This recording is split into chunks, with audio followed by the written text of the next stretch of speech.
এই প্ল্যান্টগুলো কি কেউ চিনতে পারছেন? আসসালামু আলাইকুম, সাজিদ অ্যাকুয়ারিয়াতে সবাইকে স্বাগতম। আমার হাতে যে গাছগুলো দেখছেন এটি অনেকের কাছেই পরিচিত, আবার অনেকের কাছে একদমই নতুন। এগুলো হলো এপিফাইট প্ল্যান্ট, যেটা গ্রো করার জন্য কোনো মাটি বা কোনো সয়েলের প্রয়োজন হয় না। আর এই প্ল্যান্টগুলো খুব সহজেই ট্যাঙ্কে রাখা যায়, আর দেখতে সত্যিই খুবই অসাধারণ লাগে। এপিফাইট প্ল্যান্ট নিয়ে যারা বিস্তারিত ভিডিও চান তারা অবশ্যই কমেন্ট করবেন। আজকে এ পর্যন্তই। এরকম কন্টেন্ট পেতে ডু সাবস্ক্রাইব।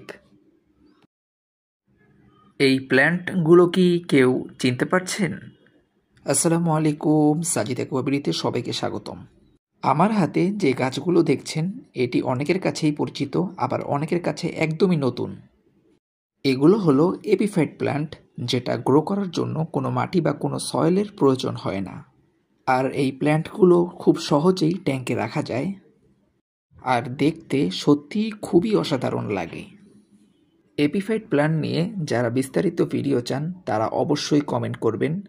আজকে এ পর্যন্তই। এরকম কন্টেন্ট পেতে ডু সাবস্ক্রাইব।